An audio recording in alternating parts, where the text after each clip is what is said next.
All right, you guys, it's Jordan with Fox and Sawdust. So this is an SOP video, standard operating procedure for when we are taking a board that is rough right off the rack and turning it into S4S, which is also known as surfaced on 4 sides. We purchased our lumber S2S, which is surfaced on 2 sides, top and bottom. That gives us the thickness that they sell it to us for at 8/4, which is technically 1 15/16.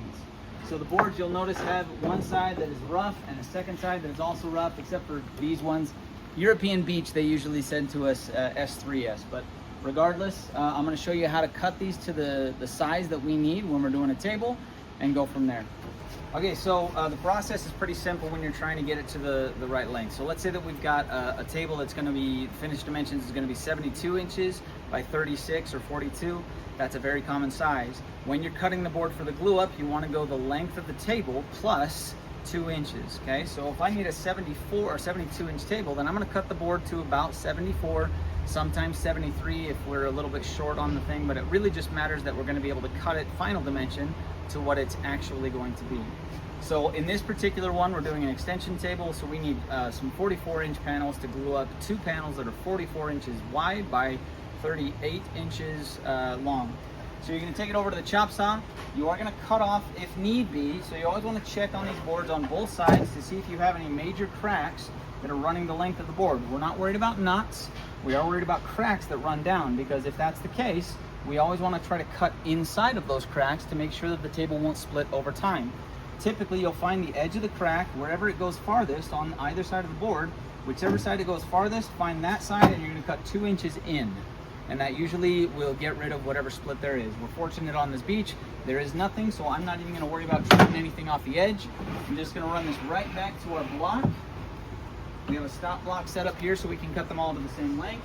Make sure that's tightened down, and I'm going to make my cuts. We should get 2 out of this board.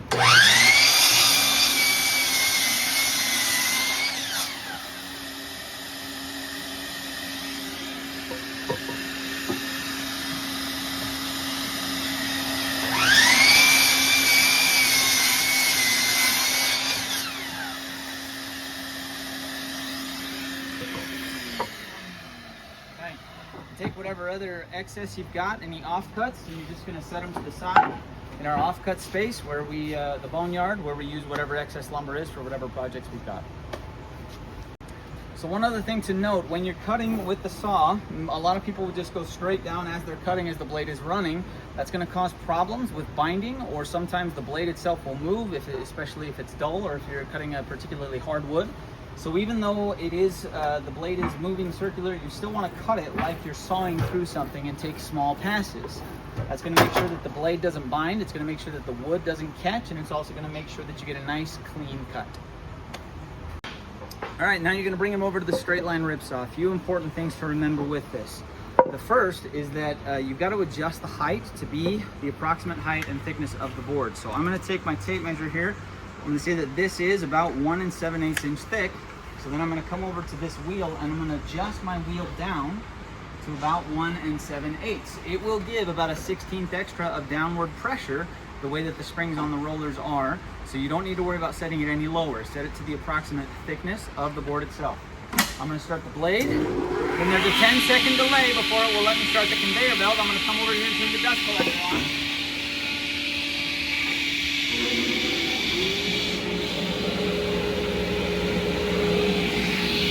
Start my conveyor. And I'm going to feed it through on one side. You can see the, I don't know if you can see on the video, but there's a laser that will give me the line that this is going to cut. I'm going to let that go. As soon as the rollers grab it, you can feel it. You're just going to let the board go. And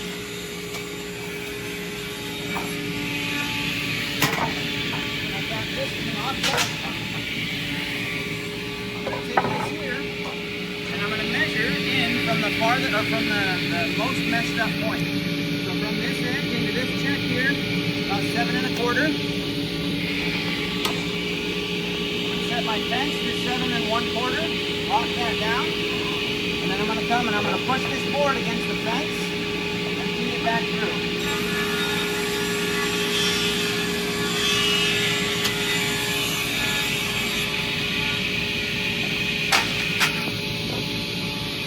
back over here. I'm not gonna hit the emergency switch. I'm just gonna hit the blade stop, and that shuts both things off. Turn off the dust collector. And now I have, oh no, wrong piece, there we go. Now I've got a clean, surfaced on 4 sides piece that I can then take over to the clamp rack and glue up. One thing to note, occasionally, not always, but occasionally, you'll see knots or checks or deep grooves in the wood.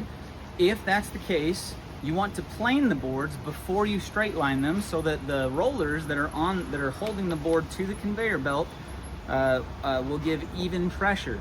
If you've got a board that, for instance, has a deep check on one side, so it's maybe 1 7/8 on this side, but it's maybe only 1 3/4 on this side, then it's going to give uneven pressure, and it's going to put a waviness in your line. Okay.